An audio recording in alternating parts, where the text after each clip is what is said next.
Hello, dear fans, friends, and subscribers. This is your host Ram, welcoming you to your Friday edition of the Cricket Happening Show with the news from the T20 World Cup. That, as I said yesterday, West Indies are a different unit altogether. Yes, this was a low scoring match which was played in an adjacent strip at the Jamta Cricket Stadium here in Nagpur. And in this low scoring match, it was the West Indies who were the victors. And by doing that, West Indies actually booked their place in the semi finals of the T20 World Cup. And congratulations to them. And very happy to see the West Indies in full gear right now. And also, the other match was a must win match for Pakistan. And today, Pakistan was knocked out of the World Cup by Australia. And Australia now keep their chances alive for the semi finals. And tomorrow, on Sunday, it will be a knockout clash between the host India and Australia to gain that elusive semi final spot in Group 1. Well, so I'm going to start off with the match between Australia and Pakistan, and also in this particular cricket happening show, I will also be previewing a match which is going to happen, which is not of, which is probably mere formality. Probably Bangladesh are pitted against one of the strongest teams in this T20 World Cup, New Zealand, tomorrow, and Bangladesh have still not got off the boards in this T20 World Cup, and they would definitely love to do that, but New Zealand are not going to really give them an inch for sure. And as far as Sri Lanka are taking on England tomorrow, and if England actually win tomorrow, then South Africa are out of this T20 World Cup. So that's how it is interestingly placed right now. So, but what I'm going to do, I'm going to start off with the 26th match in the Super 10, where Australia took on Pakistan at the Punjab Cricket Association Stadium in Mohali. Australia won the toss and they decided that they will bat first. Well, the initial overs, Usman Khawaja, who had looked the part in this particular T20 World Cup, was really struggling, especially when Mohammad Amir was bowling. He was looking all but at sea. He was looking all at sea against Mohammad Amir, where Mohammad Amir was getting the ball to jag in and jag out, and Khawaja was really looking like a rabbit in the headlights, one could say. A rabbit who couldn't find his way, and then it looked a long time. In fact, Khawaja was really kept at. In fact, Mohammad Amir was the one who bowled in the right areas to Khawaja, but at the other end, we saw Aaron Finch also not really getting his bearings right, and the opening partnership was worth 28 when finally, with Mohammad Amir doing a very good job of keeping Usman Khawaja quiet and testing him, it was Wahab Riaz who provided the breakthrough when he went on to disturb the timber of Usman Khawaja for 21 of 16 balls with 3 fours and 1 6. As I said, Khawaja looking very unimpressive in this particular his tenure at the crease. Aaron Finch contributed. Aaron Finch was joined in by David Warner, and Wahab Riaz produced a beautiful delivery to get rid of David Warner, with David Warner's stumps disturbed by Wahab Riaz. And Wahab Riaz, for a change, for the first time in the T20 World Cup, looking like he was really coming into, he was probably hitting his straps. So he was gone for 9. So both two wickets were gone for 42. And then Aaron Finch was the craze, and then the left arm spinner Imad Wasim clean bowled Aaron Finch for 15 of 16 balls with 1 4. And Australia were in some spot of bother at 57 for 3 in the 8th over. But the good thing about the Australians was that even though they were 57 for 3, the subsequent batsman, the captain of the Australian team, Stephen Smith, who has been having a very rough time in this T20 World Cup, where he has not been able to find his form,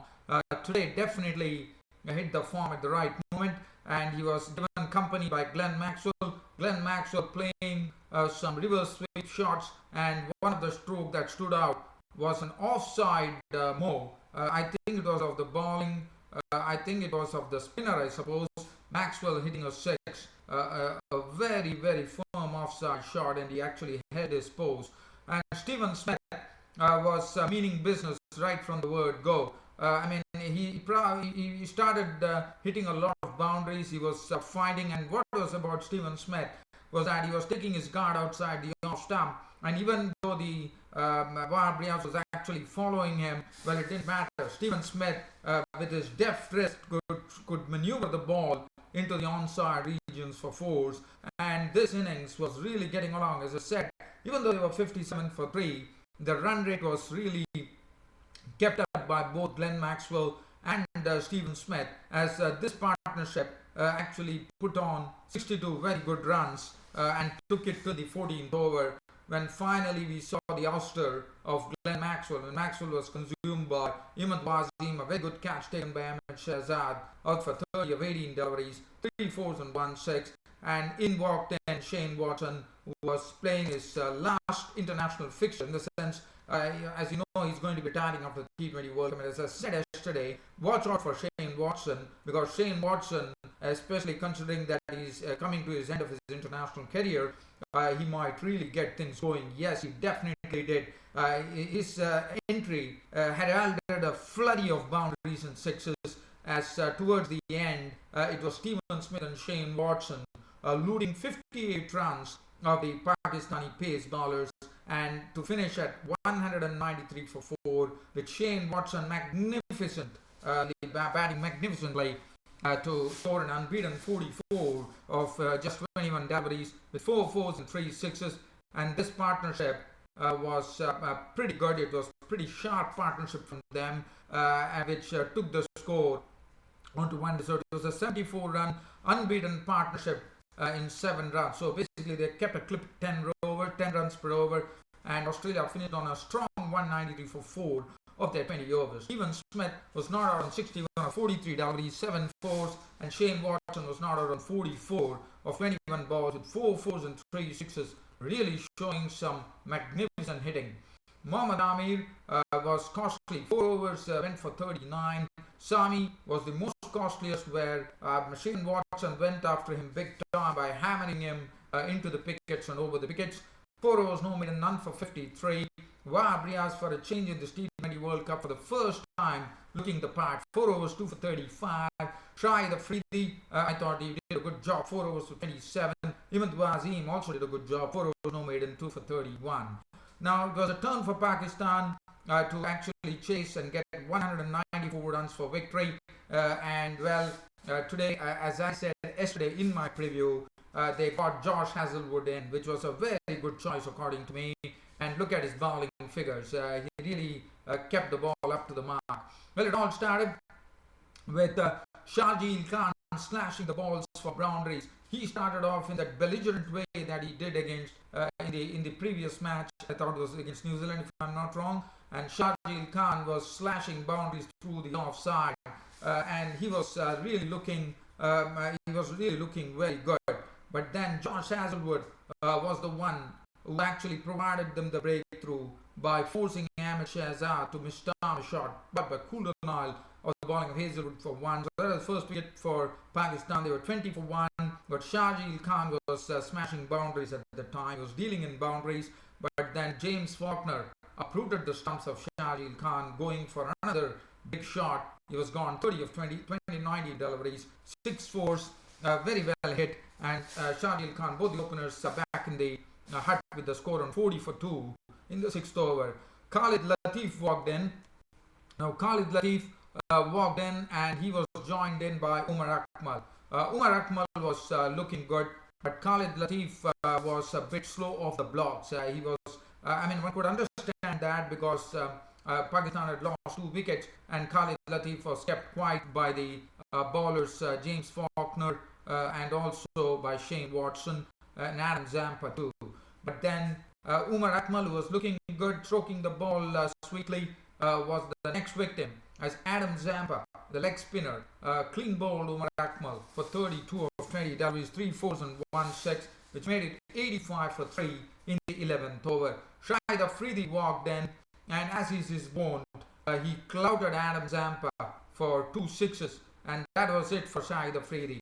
I mean, one too many. As we know, Shahid Afridi is such a player. He danced out of his crease, and Neville behind the stumps did a smart stumping. Zampa showing a lot of astuteness in bowling the delivery, where Shahid Afridi was totally fucked. He was gone for 14 of 7 balls with 2 sixes. And Pakistan were once again getting into a bit of trouble there with Afridi gone at 110 for 4 in the 14th over. Khalid Latif was there at the crease, joined in by Shoaib Malik. Now, the equation was still under control. I mean, they still did 83 runs and 7 overs. Khalid Latif was at the crease and Shoaib Malik was at the crease. Well, we saw Khalid Latif slowly change gears here, and he started stroking the ball very well.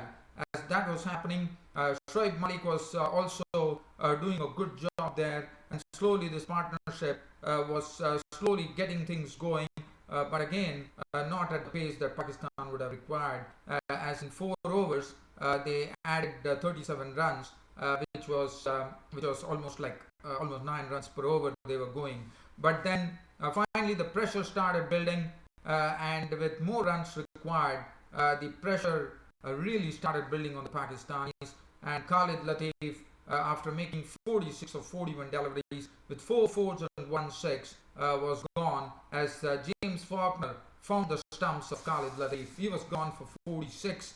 Shoaib Malik was there, but Shoaib Malik, well, he tried to mow down a few boundaries, but that was it, because after that the equation became much higher, and all that Pakistan could do was to reach 172 for 8 of their 20 overs.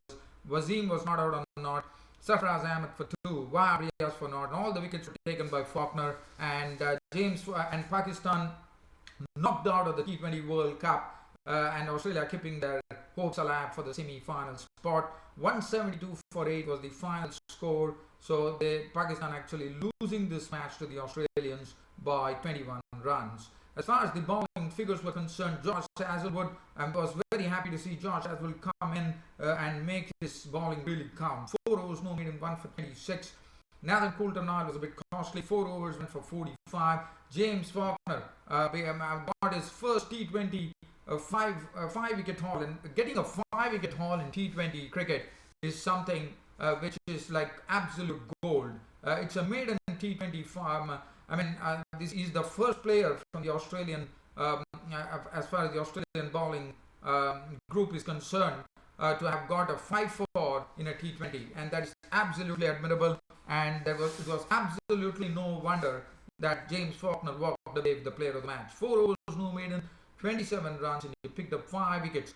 Shane Watson was costly. 2 overs, went for 27. Adam Zampa, 4 overs, 2 for 32. Shane Watson was caned by Shahid Afridi, as you would remember. Glenn Maxwell, 2 overs, none for 13. So that is it. So Australia now kept their hopes alive for the semi-final spot. And tomorrow on Sunday, it is going to be the knockout clash between India and Australia, because whichever team wins gets into the semi-final. So what a contest that is going to be coming up on Sunday.